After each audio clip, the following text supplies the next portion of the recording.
ধাদিকা যুবগোষ্ঠীর পুজোর এবারে ভাবনা গুজরাটের নীলকণ্ঠ মন্দির। বিশেষ আকর্ষণ বেনারসের গঙ্গা আরতি। গড়বেতা পশ্চিম মেদিনীপুর পরপর 2 বছর বিশ্ব বাংলা শারদ সম্মানে জেলার সেরা পুজোর শিরোপা পেয়েছে পশ্চিম মেদিনীপুর জেলার গড়বেতা ব্লকের ধাদিকা যুবগোষ্ঠী। এই বছরও জেলার সেরা শিরোপা ধরে রাখতে বদ্ধপরিকর ক্লাবের সদস্যরা। এইবারে ভাবনা গুজরাটের নীলকণ্ঠ মন্দির। এই বছর তাদের পুজো 16তম বর্ষে পদার্পণ করছে। বাজেট 45 লক্ষ টাকা। সরকারি সাহায্য ও এলাকার মানুষদের সাহায্য নিয়ে এই পুজো মণ্ডপ সেজে উঠবে মঠ পূজা উদ্যোক্তাদের। ভগবান শিব যখন বিষ পান করেছিলেন তার সেই নীলকণ্ঠ রূপ ধারণ গুজরাটের এক মন্দির রূপে প্রতিষ্ঠিত রয়েছে। আর সেই রূপকে ফুটিয়ে তুলতে ধাদিকা যুবগোষ্ঠী কয়েক লক্ষ মানুষের সমাগম হয় এই পুজো মণ্ডপে। পুজোর সময় ভিড় সামলাতে হিমশিম খেতে হয় পুলিশ প্রশাসনকে। পুলিশের সহযোগিতা নিয়ে ক্লাব সদস্যরা সেই দর্শনার্থীদের নিয়ন্ত্রণ করেন।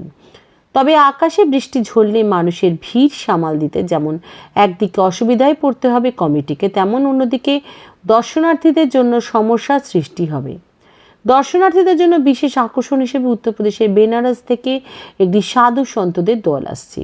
পুজো মণ্ডপকে প্রতিদিন সন্ধ্যে 7টা থেকে রাত্রি 11টা পর্যন্ত চলবে এই সন্ধ্যা আরতি।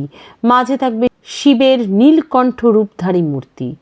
গঙ্গার অনুরূপে ঝর্ণা 2 সাইড হয়ে মূল মন্দিরে প্রবেশ করে প্রতিমা দর্শন। এইভাবেই আবারও 3য় বছরও বিশ্ব বাংলা শারদ সম্মান ছিনিয়ে নেওয়ার দৌড়ে এগিয়ে চলেছে ধাদিকা যুবগোষ্ঠীর পুজোর উদ্যোক্তারা।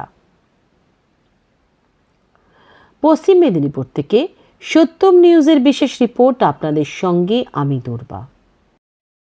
ধাদিকা কিন্তু প্রত্যেক বছর উপহার দেয় দর্শকদের জন্য। এবছর কি উপহার রাখছেন আপনি? এবছর আমরা রাখছি নীলকণ্ঠ ধাম। এটা গুজরাটে অবস্থিত, সেই আদলেই মন্দির তৈরি করা হচ্ছে। আমরা প্রত্যেক বছরই মানুষকে নতুন নতুন কোনো জিনিস উপহার দিয়ে থাকি প্যান্ডেলে।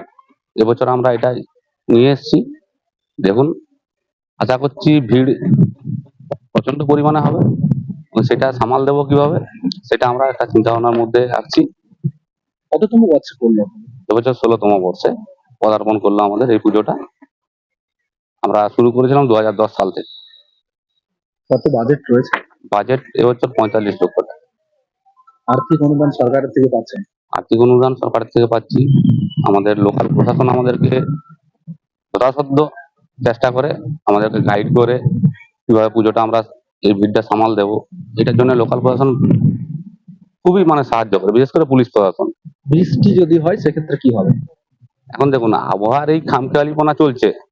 এবছর বর্ষার যা পরিস্থিতি সবই বুঝতে পারছেন, প্রত্যেক দিনই বৃষ্টি হচ্ছে। এখন প্রকৃতির উপরে তো হাত নেই কারো। প্রকৃতির যদি বৃষ্টি নামায় সেক্ষেত্রে আমাদের একটু ভিড় সামালতে কষ্ট হবে, এটাই। শ্যামাপ্রসাদ মল্লিক। হাত থেকে পড়ে আইফোনে স্ক্র্যাচ, জল পড়ে গেছে আইপ্যাডে, হ্যাং হয়ে যাচ্ছে মোবাইল, সফটওয়্যার থেকে হার্ডওয়্যার ইস্যু, যে কোনো মোবাইল, ল্যাপটপ, ম্যাকবুক, সিসিটিভি বা গেমিং কনসোলের সমস্যার নির্ভরযোগ্য সমাধান। A to Z solution, 216 Jodhpur colony. Phone 9836300033 অথবা 9748369628। মূলত কি আকর্ষণ থাকবে এই পুজোর মধ্যে?